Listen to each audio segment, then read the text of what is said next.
LittleMxStar.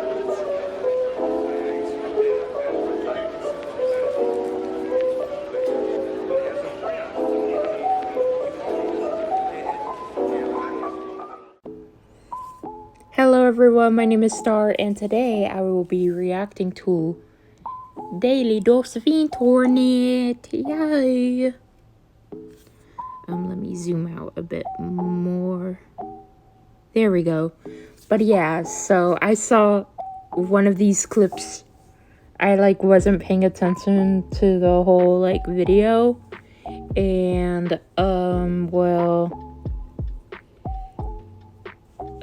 basically, the first thing I heard was this tree is leaking, and the reason why it's leaking is because a bunch of cicadas are peeing at the same time. You'll see why I laughed at it in a minute. Bro, we just finished eating pizza. Funny thing is, I actually know someone who's double jointed it. They're double jointed in their fingers.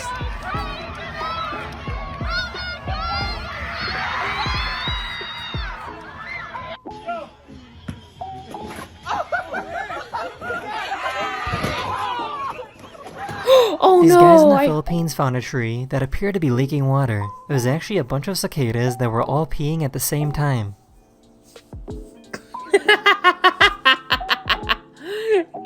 See why I laughed at that part, guys? He said it in such a monotone voice, too. That's what makes it so fucking hilarious.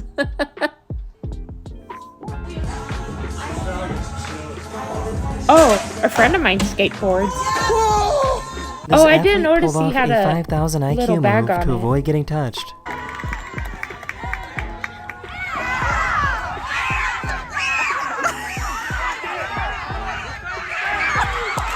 That kid is sleep smart. apnea and randomly fell asleep while eating.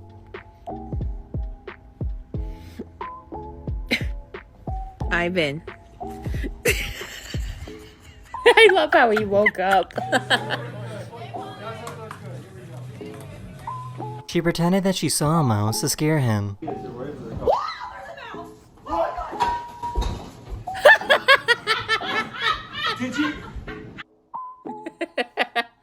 Oh my god. That guy's reaction would be mine, because a common hallucination of mine is mice. And I always have that reaction. Literally every time I will stand on a bed or chair or anything to get away from it.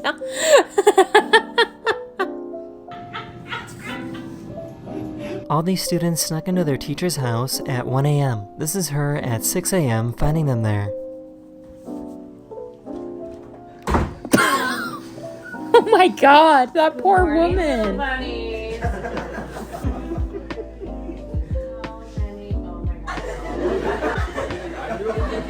This guy turned himself into a custom video game character.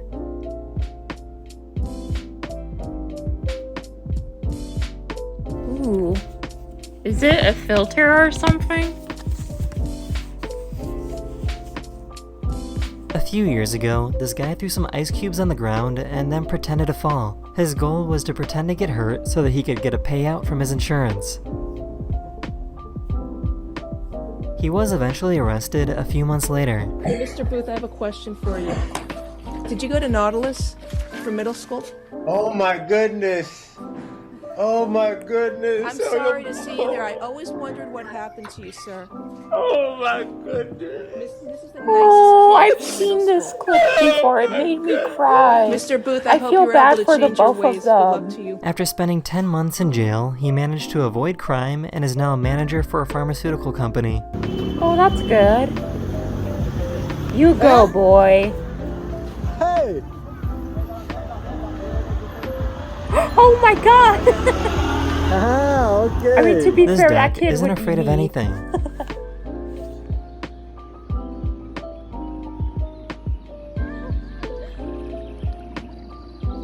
Man, I aspire to be like that duck, This man. mama otter lost her baby, and these wildlife experts helped them reunite.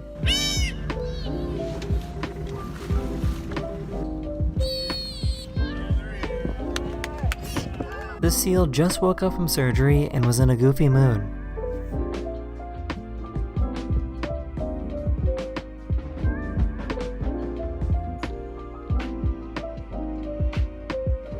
that is the end of this video, or we hope you enjoyed, and I'll see you guys again very, very soon.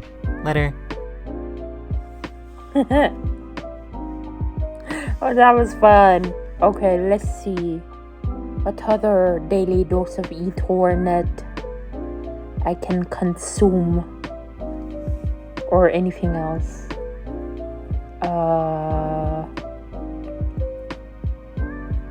Oh, I've been needing to watch this video for a while.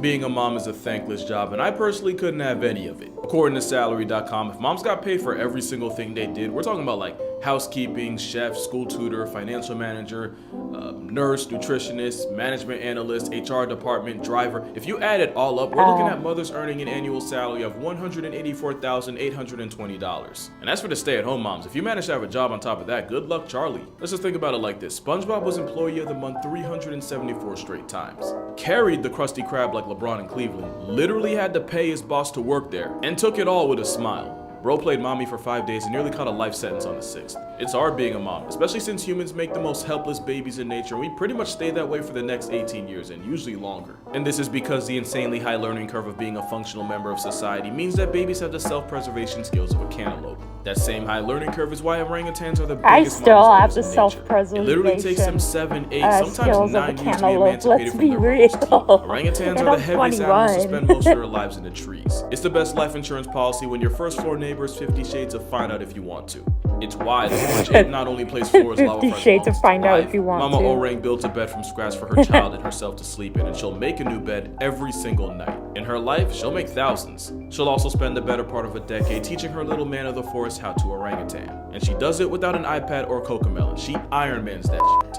The motherly bond is so strong that, just like with humans, the orangs will often stay with or around their mothers even when they're past the age of being independent. Daughters might move out once they reach maturity at 12, but they'll still live close by and visit the mother orang every so often until they eventually have children of their own at like 15 or 16. But even that doesn't always cut the cord, since orangutans have been recorded visiting their mothers with their own baby in tow just to give them an opportunity to meet their grandchild. The guys are usually the ones to dip out earlier and move out further to claim a territory of their own. But every once in a while, one of nature's biggest man-children will spend their bachelor teen years being mollycoddled by their mothers rent-free. And it's obviously not just orangutans. Apes in general kind of have the whole mother thing figured out. A good example of that is Vtuber. Ironically, she was rejected by her own mother and had to be raised and taught how to gorilla by humans. And that included how to properly care for her own child, Kula. Well, one day in '96, a kid did what kids seem to do best: fall into a gorilla pen and make it the gorilla's problem, which Vtuber handled by cradling the unconscious 3-year-old and gently carrying and placing him to a door where zoo officials could get to him. All with 17-month-old I've seen Kula that hanging video from her, before. watching it all go down. Nah, but like seriously, it really always is gorillas. You never hear a story about a kid trying that with chimps. But yeah, great apes are the undisputed mama's champs of nature, and elephants are a close second.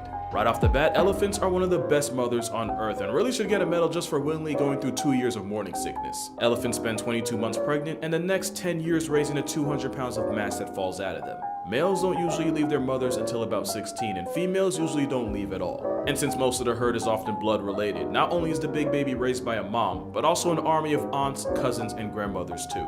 Elephants will also have baby showers where they celebrate the birth with an orchestra of trumpets and rumbles, because they are the only animals that can afford to broadcast the arrival of the weakest, most vulnerable version of themselves.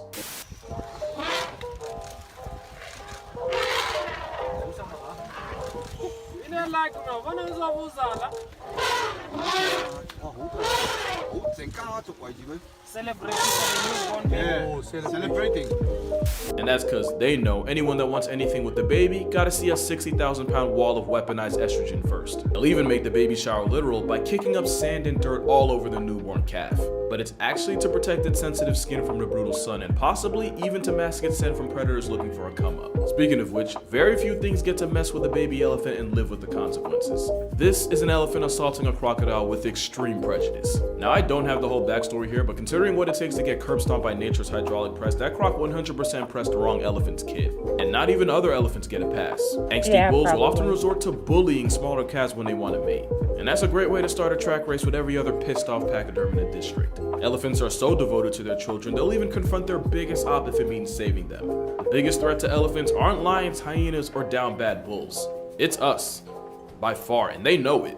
So when an elephant started approaching motorists on the road, people were understandably freaked out. But eventually, some people followed her and she led them to her baby stuck in a ditch. And it wasn't until some good Samaritans dug the not-so-little guy out that she left with her rescued calf by her side. Keep in mind that elephant-human relations aren't exactly the best in Asia, and hundreds have been murked by farmers trying to protect their crops. So this was the equivalent of a human walking up to a grizzly for her child's sake. And this was far from the only time something like this would happen. This one isn't as serious, but apparently this baby elephant slept so soundly that the world's biggest land mother panicked and immediately went to the zookeepers for help, which they did by waking him up, so, you know, happy ending, I guess. Elephants are so committed to their kids that even though they can live for up to 70 years, they'll only have about 4 to 5 kids in their lives. Lucky for her, she has the support of the herd, led by a grandmother matriarch who uses her experience to guide the group. It's actually the same thing orcas do. Orcas are one of the few animals that go through menopause, and you could probably count the rest on one hand. And scientists believe that this happens because orcas are top-tier grandmothers. By giving up the chance of having children past a certain age, not only is the elderly orca able to help raise her kids' it also raises the risk for competition for resources, all while using her vast knowledge and wisdom to help guide the next generation, just like with elephants. And it has been scientifically proven that growing up around your grandmother greatly increases your quality of life.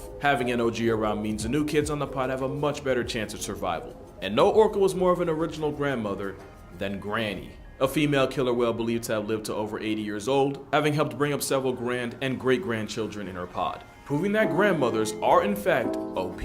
And the mamas don't be slacking either. Matter of fact, forget what I said about elephants and orangs. If these zebras are about anything, it's they mothers. To the point that recent studies have shown that mother orcas will straight up sacrifice opportunities to have more children just to keep taking care of their adult sons. And at least the ginger apes get an empty nest eventually. Resident orcas are pretty much handcuffed to their kids for life. And like any mother to a man baby, she'll do anything for her little boy, including homicide. In 2016, a mother and son were reported attacking a baby orca, the son reverse baptizing it, and his mom keeping the victim's mom from intervening like some type of one-man orca O-line. And it's believed that this was an example of a male murking a baby to mate with its mother, and Orca Bundy's mom running interference to help her son eventually give her a grandchild. L morality, but W wingman, or I guess in this case wing mom. Another thing is, not only do ocean Oreos negotiate the rest of their lives when having children, they also give up their sleep schedule. Orcas and other dolphins will stay awake for a month or more straight after the birth of a calf. Calves can't afford to rest, since moving around constantly helps keep them warm to ice-chilled water until their blubber comes in. And always being on go makes them less of an easy lick for predators. But it also means that mother dolphins go on a dream diet for as long as their children do. And during that time, the calves learn how to dolphin by mimicking every single thing it sees its mother do. It basically becomes her shadow as she teaches it everything it'll ever need to become a future menace to society, all while running on zero sleep. Sleep isn't a problem for a koala though, but because it's koala, almost everything else is. Koalas are notoriously tragic at every avenue of existence, but they do beat the mid-allegations when it comes to their mother, especially since the rest of the marsupial family really doesn't. Quokkas and kangaroos are known to sacrifice their own child by dropping them out of their pouch to let the predator chasing them deal with it. And Tasmanian devils will have 30, sometimes 40 joeys, and the mother will eat all but the final 4 that make it to her nipular regions. Koalas though, they have 1 joey and she makes it her entire world. If she gets chased by a pack of dogs or stalked by a wedgetail, there is no ejecta offspring, either they both make it or it's 2 packs in 1. Also, mother koalas do go out of their way to provide for their children, just not in the way anyone asks to see. Don't watch this part while eating, you know what's coming. But the one thing koalas insist on making their defining trait to eat can't even be digested by them. Koalas need a special gut bacteria to break down eucalyptus. Without it, they can eat as much as they want, they'll still become a hashtag to hunger. It's why you can't treat a koala with chlamydia with antibiotics, because if you anti their biotics, they'll be out of life. So mama koala passes on the bacteria by feeding her precious child nuggets, fresh from the source. No! To be fair, it is actually different from the usual deuces she drops from that end, but technicalities don't really matter when it's being served from a koala's brown eye. But this feces formula means the joey can now get all the nutrients he needs to be the best or just slightly above adequate koala he can be. The one upside to eating eucalyptus is that koalas rarely ever need to drink actual water. They usually just get what they need from the leaves. We don't have it that easy, and it's not as simple. I should just eat eucalyptus instead of drinking water. All of my life problems would be solved. Oh shit, I accidentally. Oh no, sorry. One of the few animals that go through menopause. Okay, you can probably count the rest on one hand. And scientists believe that this happened to sponsor me until they sent me their stuff. And it's pretty straight. Sleep isn't a problem for a koala though, but because it's koala. Sleep isn't a problem for a koala though, but because sleep isn't a problem for a koala though. Sorry? Sleep isn't a problem for giving up the chance of having children past.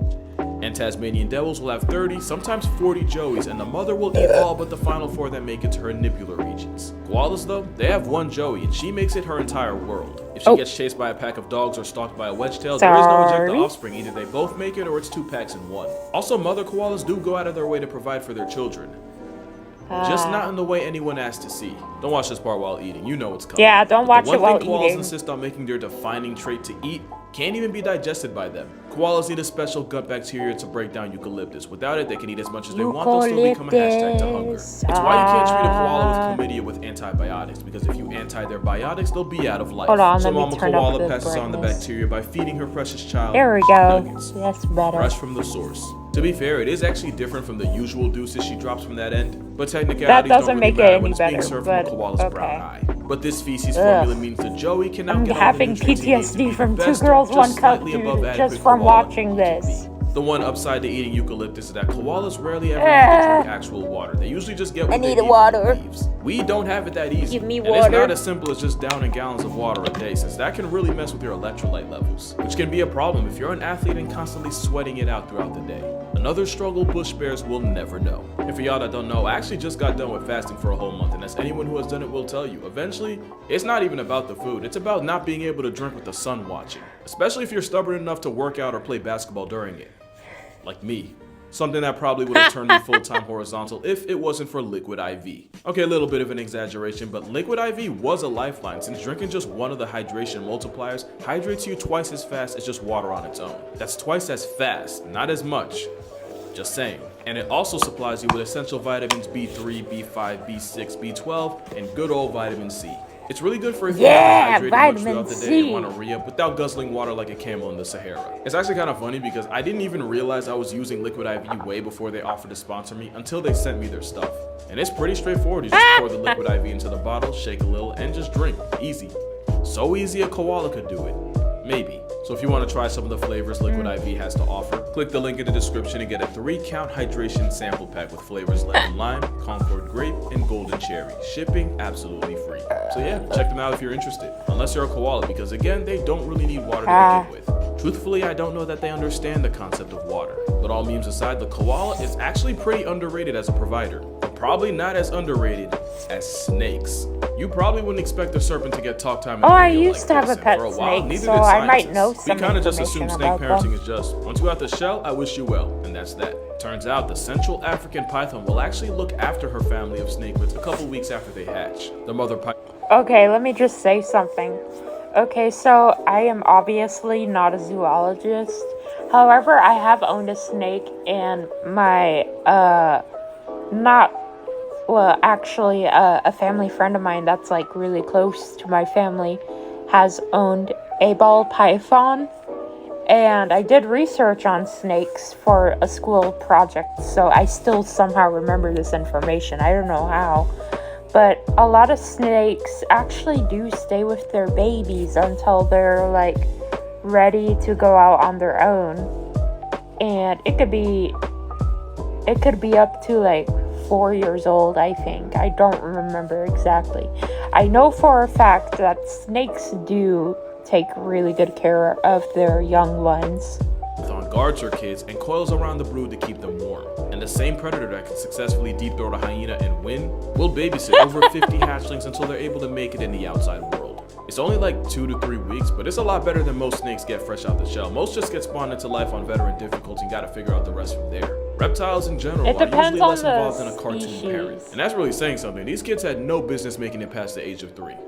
Not a single one. But with a lot of reptiles like turtles, they drop and dip. The most parenting they do is just having a bunch of you and hoping that just one lives long enough to continue the cycle. If you happen to get spawned into a snake orgy and have to do the race off rip, that's your business. But not all reptiles are negligent. Alligators are incredibly and weirdly devoted mothers. The same homicide gecko that murks its own kind. Basically, she built a nest for her eggs and then threatens to life expire anything that gets near them. And once the eggs are ready to hatch, they'll call out to the mother from the nest to get her to dig them out. And the same vice grip jaws that can eviscerate a grown man also manage to be gentle enough to help any baby struggling to hatch on their own by lightly cracking the shell. For the next year, she's nature's best bodyguard, carrying her kids in the one place nobody would be stupid enough to reach into. Especially other gators, because as mentioned, they be on Dahmer timing. Croc mothers are just as protective. But with a lot of things in the neighborhood being down for croc omelets, sometimes it's not enough to just have one person looking after them. Some birds and crocodiles will actually work together to protect each other's children, and something Oh, like a I've heard neighborhood of that watch group. before, You see, it starts with a actually. bird like a spotted dickup, also known as a thick knee or a stone curlew,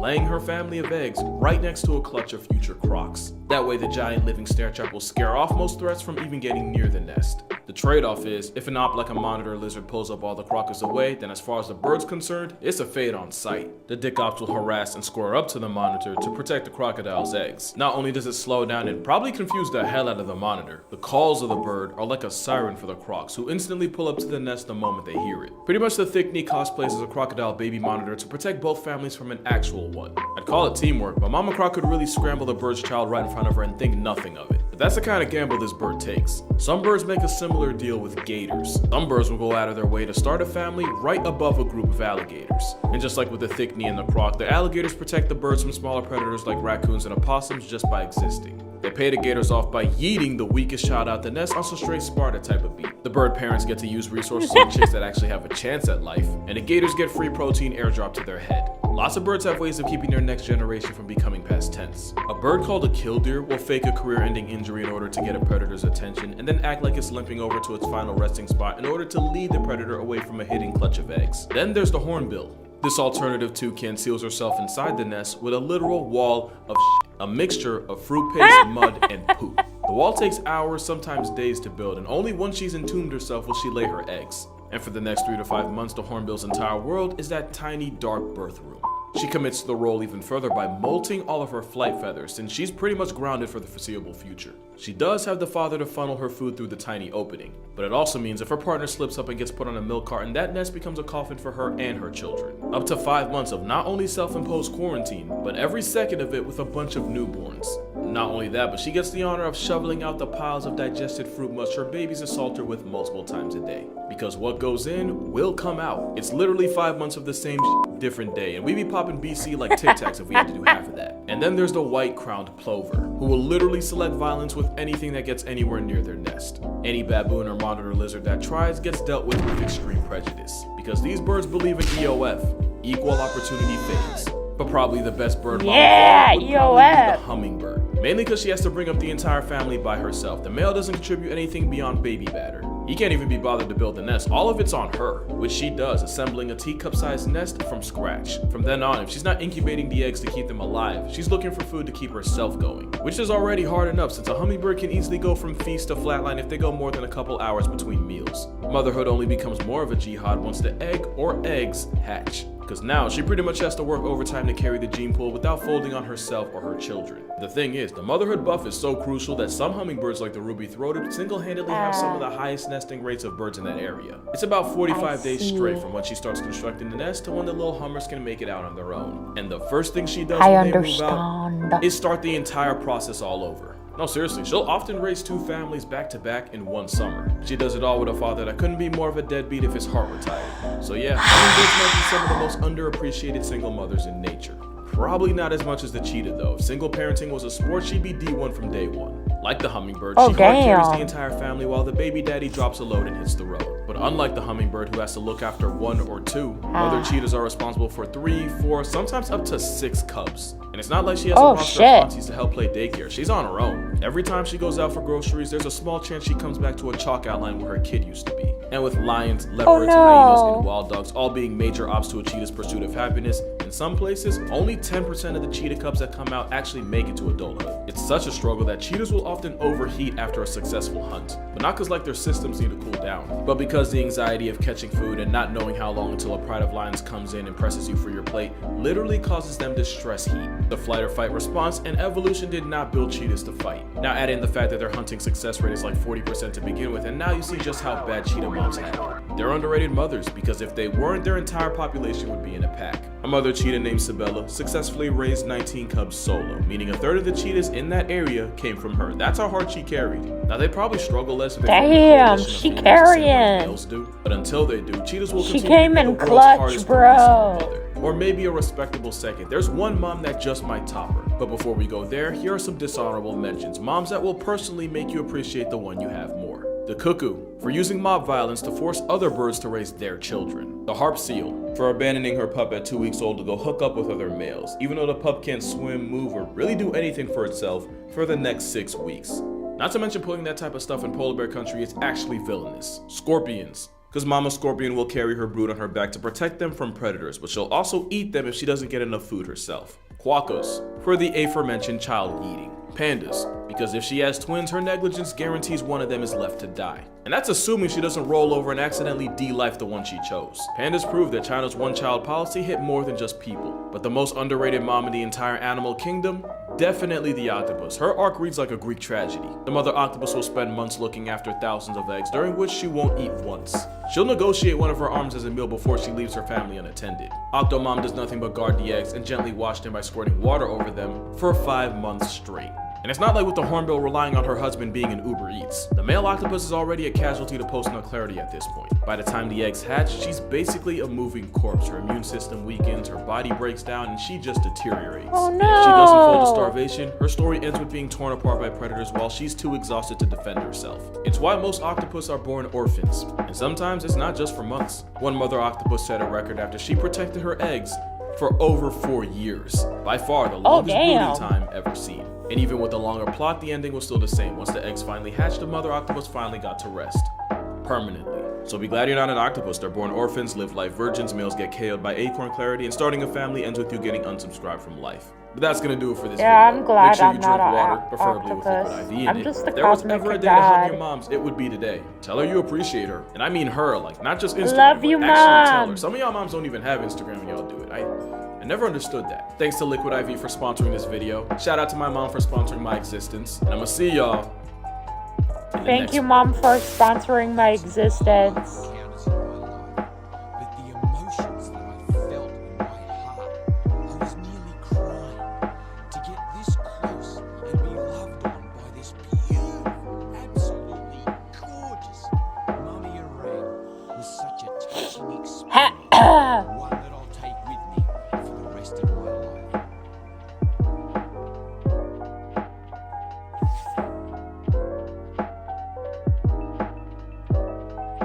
Okay, let's see what else we can watch.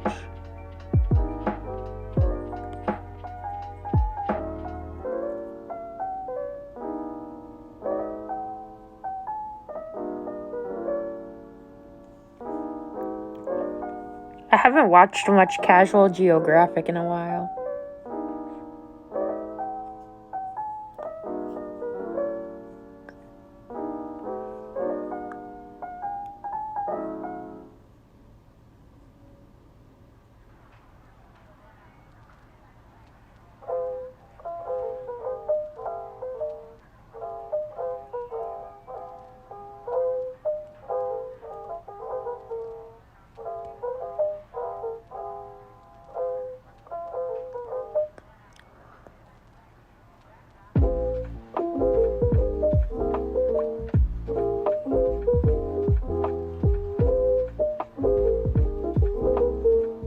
Okay, we're gonna stop reacting to videos after one more video.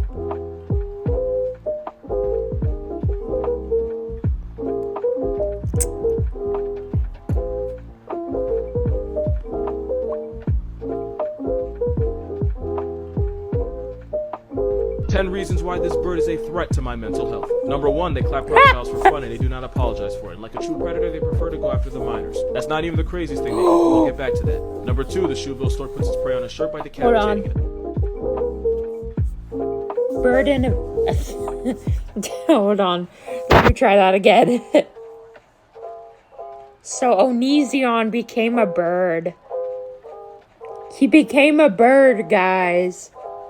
At least he won't go after humans anymore. That's still fucked up, though. Assaulting with that blunt force beak until it divorces its head from its body. It's as bad as you think. Number 3, there are unconfirmed reports of the shoebill stork eating a baby lechwe. For reference, this is what a lechwe is. How in the What the fuck? That's like 10 times bigger than it is. I mean, then again, I've seen videos of like snakes eating deers, which I think is really interesting to watch. with an 8-foot wingspan. That's longer than LeBron's. Number 5, the shoebill stork isn't even a stork. It's part of the pelicaniform family, making this demonic animatronic related to pelicans. All of a sudden, this makes a lot of sense. It must be a family thing. And at 6 is it chicks, because shoebill stork chicks will actively try to take their siblings off the census, with the strongest one beating and bludgeoning the younger one. If the abused brother doesn't die from getting his skull bashed in, he'll expire to starvation because his mother won't even acknowledge his existence. Number 7, this pelican has a lifespan of 36 years, and that's just too long looking like that. Number 8, they don't make a lot of noise, but when they do, a war veteran gets PTSD. Oh, I see why he said that. It kind of does sound like a gun. Number 9, when they get too hot, they'll shit all over their legs repeatedly throughout the day just to stay cool. And reason number 10, they're best friends with hippos, and I just don't with that. It's because when hippos go skinny dipping, they force fish to the surface, which a shoebill stork eats. But any bird that's buddy-buddy with a water bundy is no friend of mine.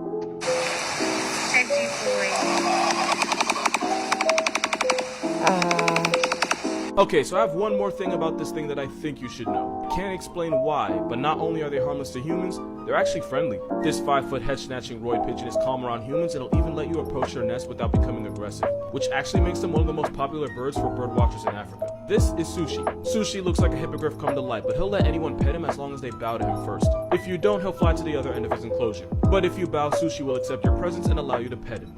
And even though they look like Jurassic rejects, shoebill storks will bond with their human caretakers and will even walk over to them to greet them. Which actually says a lot because they're nearly endangered with about 5,000 of them left in the world because we insist on destroying their hood. So yeah, shoebill storks are not that bad. Now this is another story. Yeah, no intro for this bird. Not only can this demon with wings have a 12-foot wingspan, the marabou stork can be up to 5 feet tall, meaning they can look a good percentage of the population in the eye. And if one does, you'll quickly find out they have no soul or goodwill behind those pupils. They eat everything. Like, literally everything. Technically, they're scavengers that eat the dead, which is why they're nicknamed the Undertaker. But best believe they'll snatch up anything that moves, including other birds, lizards, small mammals, and human children. Don't worry, we will get back to that. They be doing flamingos dirty. The reason they're bald is because they go neck deep inside rotting corpses. Also, this flying garbage disposal will feed on feces. That means poop. Their legs are white because they leak liquid acid over them so that when it dries, it cools them off. But the marabou stork's favorite place to find food is in our garbage, which means 2 things. 1, this dumpster's Tweety actually likes being around humans. And 2, they are not afraid of us. And because marabou storks are highly aggressive and territorial, according to urban legend, there are some children that got put in a box because they got too close to them. Instead of delivering babies, this stork returns them. With a beak like that, I believe it. I'm a grown man, but if I ever walked into a bathroom and had a 5-foot testicle with wings looking back at me, I suddenly wouldn't need to use it. Also, that throat scrote is a guller pouch, and it's used to make noise to help attract a mate so this Satan turkey can make more of itself. Moral of this video, the marabou stork is an Avengers level threat to my mental health and a feathery antichrist whose vibe I will never work with. We need to talk about how disrespectful this bird is. This is a secretary bird, and they kill prey by kicking them in the head until they either tap out or flatline, and especially violate snakes. They'll river dance on the snake's head until its skull caves in, and the secretary bird can kick with a force 5 times its own body. That's like the average man Ronaldoing someone with 900 pounds of force. Their kick is so powerful that they can actually shatter the bones in your hand. Also, they're like 4 feet tall. The secretary bird will stomp around vegetation and bushes just so they can skull snatch anything that tries to escape. They'll also purposely wait around bushfires so that if any small animal tries to run for its life, this bird will take it from it anyway by curb stomping them. And they can wig split their ops in 15 milliseconds, meaning in the time it takes for you to blink, they can strike multiple times. And like I said, they're 100% on site with snakes because they'll smash their heads in until they're either paralyzed or dead and then proceed to eat them. Also, this raptor can fly. Because of course so they'll they eat and snakes alive? Velociraptor that can add a pocket with a child's size. This is not a bird, it's Jurassic Park in yoga pants. With a thigh gap, y'all could never. Next time someone tells you dinosaurs went extinct, just remember this African homicide chicken tap dances on the graves of snakes. And anyone Wait a minute. Why does it have such nice legs, though? Man, I aspire to have legs like that bird. Oh my god. Never wanted to make a video like this because I always try to be unproblematic and I stay away from the whole TikTok drama thing, but unfortunately this creator went too far. Because I was having a good day and then she sent me this. I have not known peace ever since I've seen this. I'm gonna make it your problem. That is a uropygeal gland. Most birds have it and it's basically an oil dispenser. The same way you rub Vaseline on your chapped ass lips, the bird will rub the gland and then spread the oils on its feathers to maintain and waterproof them. And of course there's this nonsense right here. Toucans have really thin, stretchy skin to the point where it's translucent when stretched out, and at some points you can even see muscles, tendons, and bones. I still hate That's it. actually And then cool. there's the eyes. Toucans have an extra eye membrane that serves as an inner shield. Basically, it's foreskin for their eyeballs. And for those of you that think toucans are parrots, they're actually woodpeckers on steroids. I'm not even kidding. Toucans are part of the Rhamphasidae family, and one of their closest relatives are woodpeckers. Which means this is accurate. And I don't know what this is, but I'm not going to be the one to explain it. And I'm not letting y'all forget what their tongues look like. And even though their tongues don't wrap around their brains like woodpeckers, knowing that it has that for a tongue still makes me itch. That tongue is basically to shove their victims back into their mouth. And another thing, yes, toucans do eat mostly fruit, but they're not vegans. They'll also murk baby birds, bats, frogs, and honestly anything else that can fit down their throat. The greatest trick Fruit Loops ever pulled was convincing me that toucans were just innocent little hippie parrots. At least the babies are cute.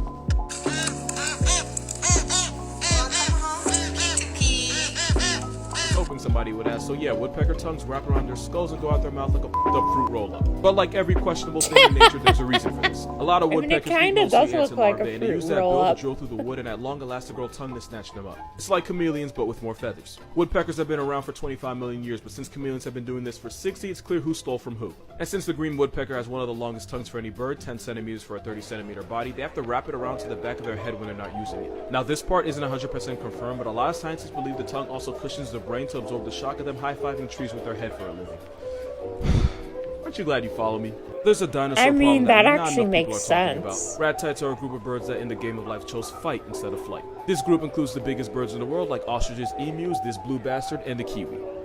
Yeah, I don't really know why he's here either. But most people don't realize there's a fifth member, and that's this South American ostrich, also known as the rhea. They're usually 4 feet tall, but the biggest ones can be nearly 6 feet. Rheas can run you down at 35 miles per hour and split your chest open with one claw kick. And they have a nasty Holy habit of going shit. for the eyes. And thanks to the generational trauma of foxes and coyotes, they are incredibly racist to dogs. In rhea society, it's actually the dad that stays and raises the chicks while the mother goes and gives it up to as many dudes as possible. Mans gets no child support because he is the child support. Hey, remember that time ostrich took an L to an army of emus? Of course you do, because we'll never let Australia forget it. Well, rheas are officially the emus of England since there's about 1,000 of them. Also, 7 rheas escaped the farm in Germany and multiplied to 600. If Europe ever goes to war against this Latin roy turkey, I called it. Rheas can jump 6 feet in the air and they have claws that can disembowel a human, which is why it's Jurassic Park every time one escapes, which is often. To be fair, they're not as dangerous as ostriches or cassowaries, and rheas would rather run away from their problems.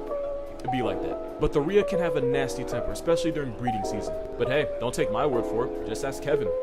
Kevin, hey, you want to say anything to Mama Doo's TikTok? Sir? Oh. Kevin, hey, do you want to say anything to Mama Doo's TikTok? Whoa, is that the baby? Aliens exist.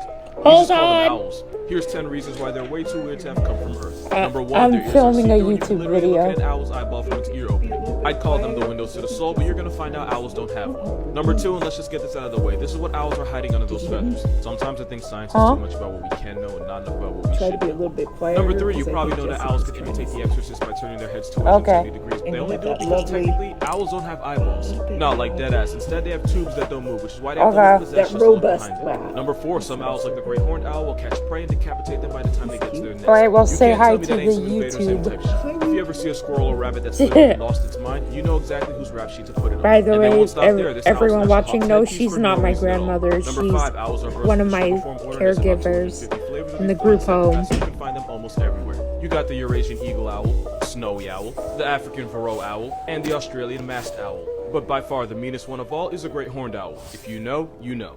Number 6, owls have feathers that can absorb noise, and since God gave them night vision, they can snatch souls and lighten the senses without ever making a single sound. But number 7, when they do decide to speak up, they put someone in therapy.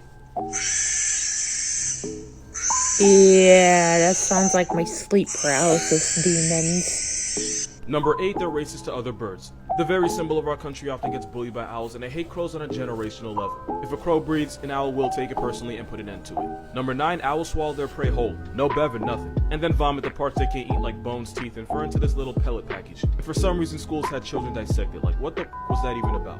And to end on a wholesome note, baby owls sleep on their stomachs because these feathery Jimmy Neutrons have heads that are just too heavy. Google sleeping baby owls and then thank me for the free serotonin. Yeah, this isn't Photoshop. That's a harpy eagle, and yes, you should be afraid of it. And there's 2 reasons why this is an Avengers level threat to the jungle. Number 1, they have massive claws, and scientists have compared the talent strength of the harpy eagle to the jaws of a Rottweiler. And since the harpy eagle has claws bigger than that of a grizzly bear, they could barbershop grip a human head. And reason number 2, nature did something incredibly out of pocket with them. Because unlike most other eagles, harpy eagles have relatively short wings for their size, meaning they could bob and weave through the branches of the jungle. Which also means this is the only eagle where hiding in the trees means nothing. You would still get worked, murked, and put on a shirt. Because of this, harpy eagles will make a victim out of monkeys, sloths, opossums, iguanas, and they'll even friendly fire other birds like macaws. This flying paralysis demon is found from Mexico through Central America all the way down South America to Argentina. But don't worry, its shadow clone is a crowned eagle and can be found terrorizing Southern Africa. I forgot to mention they can carry animals heavier than they are. Just know that if you ever hear this sound, your time has come. Yep, that's how PTSD is made. And even though this hippogriff could probably hole punch a human head, there are no reports of a harpy eagle ever killing or severely injuring a human. They're only really aggressive if you get too close to their nest, but if you do that and get clapped for it, at that point you just charge it to natural selection and keep it pushing. In fact, because harpy eagles have zero fear of humans, it actually makes them an easy target for poachers. That, and by gentrifying the jungle and knocking it down, we've destroyed a good amount of their home. So really, they should be afraid of us. Moral of this video, you're looking at one of the most dangerous destructive species in the jungle, and next to it is an eagle. So there's 3 possible reasons why they do this. Number 1, it's how they yawn and stretch. And before someone says it, no, they don't pull their spine out of their mouth. That's actually the gullar pouch being stretched by the neck under it. Number 2, this is how pelicans cool off. Pelicans can't sweat and they don't have AC. Instead, they'll ripple the skin of their throat and pouch to cool off by evaporation, and this is called gullar fluttering. But in extreme cases, it's possible they do whatever the hell this is to expose the blood vessels in their throat to air, which helps them cool off. And reason number 3, pelicans are the brood of Lucifer, and this satanic ritual is how they pledge their allegiance. Honestly, it could be any of these reasons. But tag Hank Green anyway, because this is exactly the kind of nonsense you would know everything about for no reason. This animal proves that evolution is one spiteful bitch. Because rats heights, right? They're a group of birds that decided they were too good for flying, so they make it everyone else's problem. You've got the African thunder goose, the Jurassic reject, the Australian kryptonite, and the kiwi.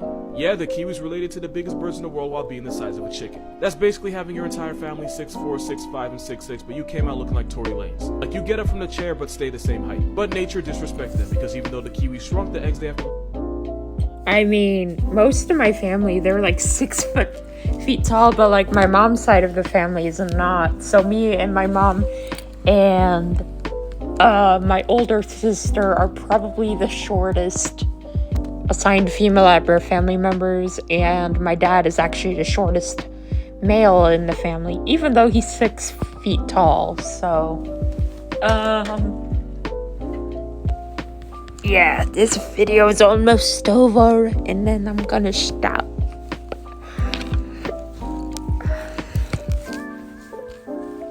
But yeah. They didn't, so even though they're 4 pounds, they still have to push out an egg that's almost as big as ostriches. They give birth to an... Dude, my vagina hurts just by thinking about that size of an egg. Oh my god, those poor birds. I hate birds, however, I feel bad for them now. Well, for the kiwi specifically.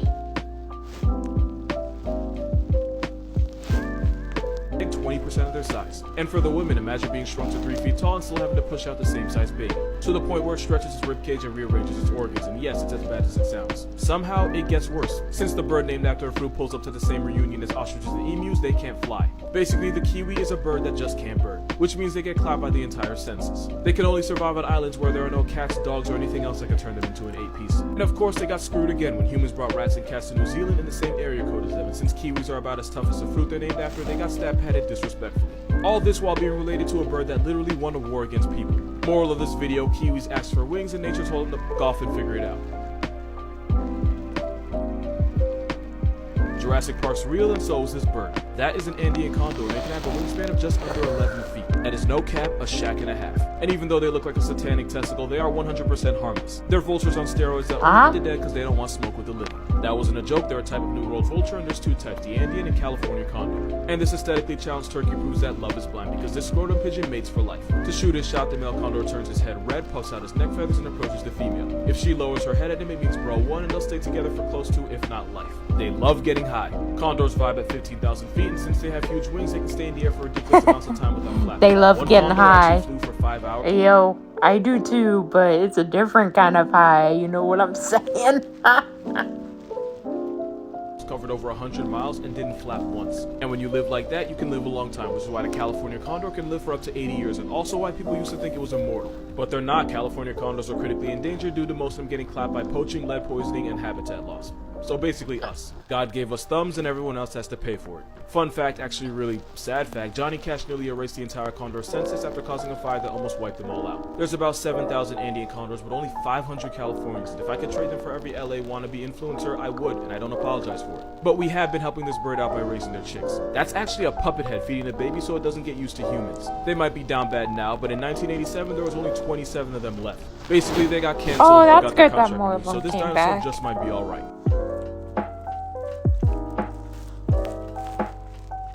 Okay, so I have good news and bad news. The good news is this bird is not venomous or poisonous. Bad news is with its attitude it might as well be. Because the masked lapwing is normally shy during the summer and fall, but they turn into demons during breeding season. That's because the lapwing will nest anywhere and anybody that walks near it will get vibe checked. That spur looks like a guaranteed hospital bill. Sorry but it isn't for about two the reasons. dog One, barking. Australia has free healthcare unlike some places. And two, those spurs are used for intimidation more than anything. Lapwings try to scare off intruders by flying directly at them, but they don't use those spurs in the fade and they definitely don't inject venom with them. But if they did, I wouldn't be surprised because Australia. But this mustard tweety is not innocent because they nest anywhere and everywhere. People often walk near the nest without realizing it, and that's when this bird chooses violence and swoops. And they believe in equality because they'll attack cats, dogs, and even jump ravens. They're less likely to attack humans, but attempts have been made. Sometimes they'll nest at airports and they'll refuse to move for anything including a plane, which can result in the plane getting a free paint job. But everything they do for their family, and they'll even fake a broken wing to distract you from their chicks. You can't be mad at that. What is a fact or statistic that seems fake but is real? So like falcons, right? Out of all the raptors like eagles, hawks, and owls, falcon claws are actually smaller and weaker than the others. So instead of grabbing their prey with their talons and murking them that way, falcons like the peregrine will start high up in the air and drop down.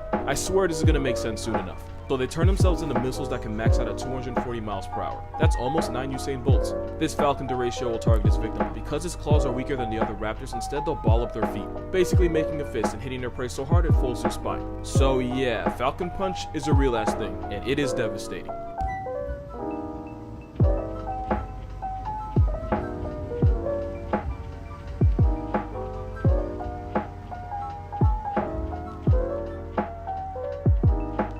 Okay, that's it for today. Thank you for watching and goodbye. Goodbye.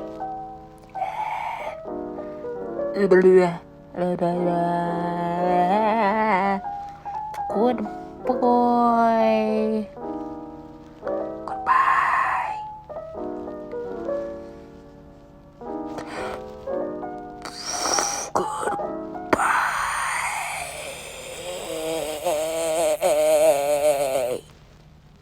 I love you.